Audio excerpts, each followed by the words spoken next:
कल मैं घर लेट पहुंचा तो पापा ने पूछा कहाँ था तू। मैंने बोला दोस्त के घर था। तो पापा ने मेरे ही सामने मेरे 10 दोस्तों को कॉल कर दी। उनमें से 4 दोस्तों ने कहा हाँ अंकल वो यहीं था।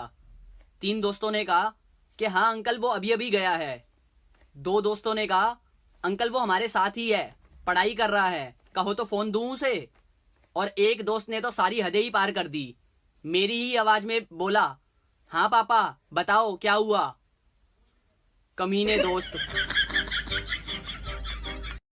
फिर ये टीचर्स लोग, ये लोग तब तक मारते हैं बच्चे को जब तक बच्चा रोए नहीं। इसलिए लड़कियां तो मार खाती ही नहीं है, क्योंकि लड़कियों के पास कुछ ऐसा रहता है, इनबिल्ट रहता है इनके अंदर कुछ, कि ये विद इन अ सेकेंड आंसू निकाल सकती है। बेटा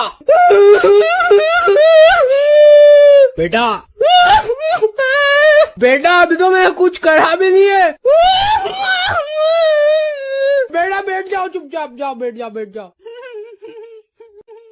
दोस्तों, एक बूढ़े पिता अपने बेटे के साथ एक बगीचे में बैठे थे। पिता ने एक कौवा देखा तो उन्होंने अपने बेटे से पूछा यह क्या है। बेटे ने कहा यह एक कौवा है। कुछ मिनट बाद पिता ने फिर पूछा यह क्या है। बेटे ने कहा डैड अभी अभी तो मैंने बताया है कि यह एक कौवा है। कुछ मिनट बाद पिता ने तीसरी बार पूछा यह क्या है। बेटे ने कहा डैड आप तो परेशान कर देते हैं, बताया तो यह एक कौवा है। कुछ समय पश्चात पिता ने चौथी बार अपने बेटे से पूछा यह क्या है। इस बार बेटा गुस्से में चिल्लाया क्या आप पागल है, मैं आपको कई बार बता चुका हूँ कि यह एक कौवा है, यह एक कौवा है, फिर भी आप एक ही सवाल बार बार पूछ रहे हैं। इस पर पिता बोले बेटा तुमने सिर्फ 4 बार उत्तर दिए और तुम्हें जलन होने लगी। जब तुम 3 साल के थे और मेरे साथ इसी बगीचे में खेलने आए थे तो तुमने मुझसे 24 बार पूछा था यह क्या है, और मैंने 24 बार जवाब दिया था कि यह एक कौवा है, लेकिन फिर भी मैं बहुत खुश था।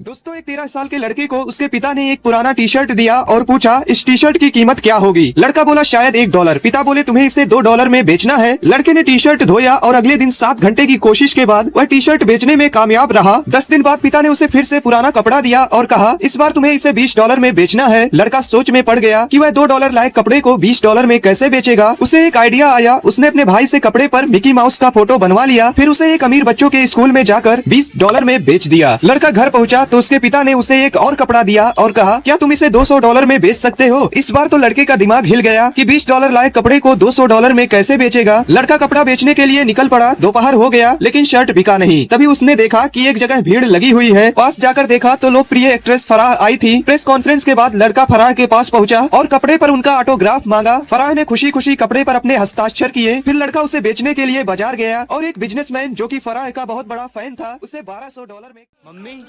हाँ 5 रुपए हैं, हाँ, देना। पर सिगरेट तो 10 रुपए की आती है ना। हाँ तो 5 रुपए है ना मेरे पास। हे राजा जी, हे राजा जी, हे राजा जी।